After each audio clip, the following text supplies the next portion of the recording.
형제와 여러분 안녕하세요. 오늘은 4월 11일 목요일 신문대로 거두는 인생법칙이라는 제목으로 창세기 42장 29절부터 38절까지를 묵상합니다. 29절 그들이 가나안 땅에 돌아와 그들의 아버지 야곱에게 이르러 그들이 당한 일을 자세히 알리하려되 그 땅의 주인인 그 사람이 엄하게 우리에게 말씀하고, 자, 요셉의 형들이 이제 애굽에서 했던 일들을 집으로 돌아와서 아버지 야곱에게 보고합니다. 자, 그러면서 하는 표현이 그 땅의 주인인 그 사람이 엄하게 우리에게 얘기했다. 요셉인지 모르기 때문에 국무총리인 요셉을 그 땅의 주인이라고 표현했습니다. 하나님이 요셉을 애굽의 2인자로 세워주셨습니다. 그래서 그 요셉을 통해서 요셉의 가정이 단순한 가족 공동체, 족장 공동체에서 벗어나서 이제 부흥케 되고 확장되어서 한 민족으로, 한 나라로 온 열방을 향한 하나님의 준비된 그릇으로 세우기 위한 전체적인 작업이었다는 것입니다. 결국 하나님의 꿈은 반드시 이루어집니다. 하나님의 뜻은 반드시 이루어진다는 거예요. 우리가 하나님의 뜻을 알았다면 그 뜻이 반드시 이루어지기 때문에 그 뜻을 어기르고 충돌하고 자기 멋대로 내려놓고 도망가면 안 된다는 것이죠. 결국 그것은 다 이루어지기 때문에 순종하고 따라가야 하는 것입니다. 자, 그 땅의 주인은 그 사람 요셉이 엄하게 우리에게 말씀하고 우리를 그 땅에 대한 정탐꾼으로 여기기로 우리가 그에게 이르되 우리는 확신한 자들이여 정탐꾼이 아니니이다. 우리는 한 아버지의 아들 12형제로서 하나는 없어지고 막내는 오늘 우리 아버지와 함께 가나안 땅에 있나이다 하였더니, 자, 정탐꾼으로 스파이로 몰렸을 때 형들이 우리는 확실한 자라는 것, 우리는 정직한 자라는 것을 얘기합니다. 그러면서 12형제인데 하나는 없어지고 막내는 아버지와 함께 있다. 하나는 없어졌다고 얘기할 때 그것도 정직하지 않잖아요. 본인들이 확실하고 정직한 자라고 얘기하지만 그 모든 사실을 알고 있는 요셉 앞에서 하나는 없어졌다고 그냥 덮어버렸습니다. 자, 정직한 자라고 말하지만 요셉이 이를 정직하게 말하고 있지 않습니다. 말과 행동이 다른 정직은 정직이 아닌 것이죠. 이것을 하나님께서 요셉을 통해서 이 형들의 이런 부분들을 해결하고 회복케 하고 새롭게 하려는 것입니다. 형들이 여전히 요셉에 대한 마음, 회개하는 마음은 있지만 그 모든 문제를 드러내고 해결해서 회복되어서 새롭게 정직하고 정결한 자로 서려는 어떤 그런 단계까지 이르지 못했던 것이죠. 33절 그 땅의 주인은 그 사람이 우리에게 이르되 내가 이같이 하여 내가 확실한 자들임을 알리니 너희 형제 중에 하나를 내게 두고 양식을 가져가서 너희 집안에 굶주림을 구하고, 34절 너희 막내 아우를 내게로 데려오라. 그러면 너희가 정탐꾼이 아니야 확실한 자들임을 내가 알고 너희 형제들 너에게 돌리리니 너희가 이 나라에서 무역하리라 하더이다 하고, 자, 정직한 사람임을 증명하는 테스트, 고난과 시험을 하나님이 요셉을 통해서 형들에게 주십니다. 자, 그래서 정직하고 확실하다는 것은 그 보여야 한다는 것이죠.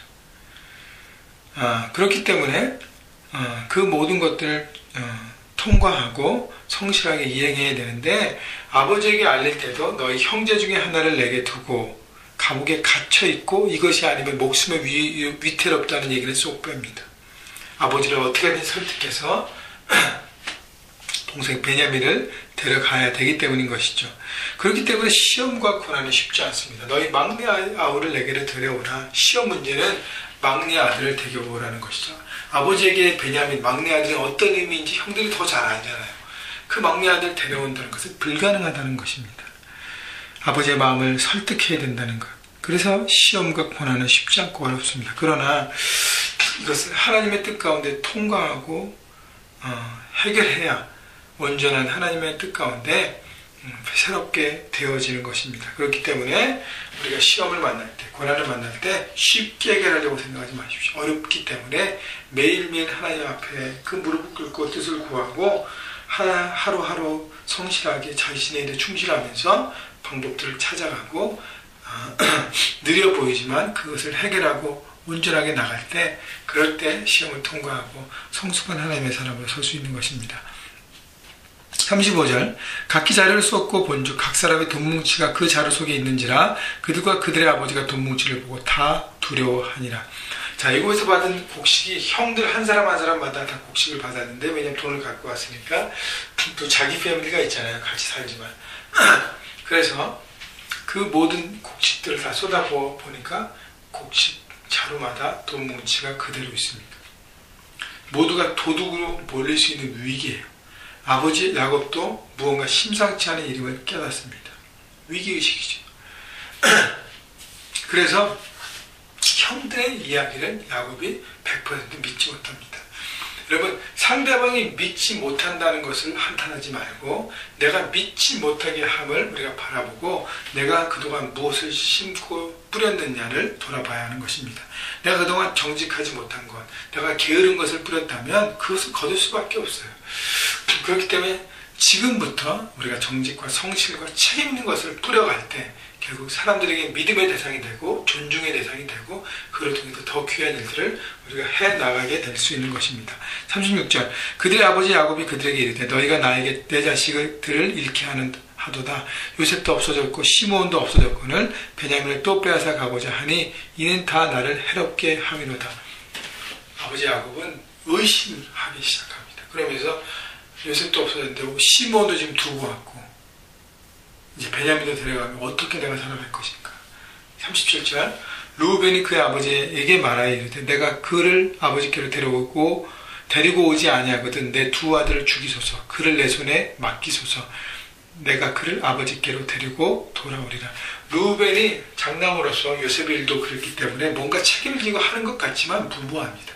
자기의 두 아들을 걸고 얘기합니다. 물론 아버지에게 믿음을 주려고 하는 것은 그런 노력과 시도는 알겠지만 평상시에 본인이 쌓은 크레딧이 없는데 그것을 무모하게 하는 인간적인 노력은 결국 신뢰를 얻지 못하는 것이죠. 중요한 것은 내가 하나님을 정직하게 쓰고 정직하게 모든 것을 고백하고 하나님의 뜻을 구하고 하나님의 도움과 하나님의 다스림을 구할 때만 이 모든 것이 되어지는 것입니다. 자, 그렇기 때문에 인간적으로 확실한 것은 아무것도 없잖아요. 어떻게 인간적으로 확실하게 내가 개런티를 하겠습니까?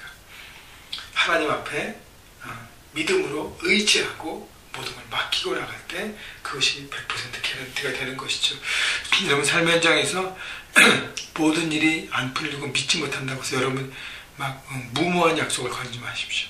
하나님의 정직함으로 서시면서 때를 기다리고 인내함으로 하나님의 뜻을 온전히 맡기고 여러분이 순종하고 겸손히 설 때 하나님만에 전복적으로 의지할 때 모든 일이 풀어질 것입니다. 38절 야곱이 이르되 내 아들은 너희와 함께 내려가지 못하리니 그 영은 죽고 그만 남았으니라.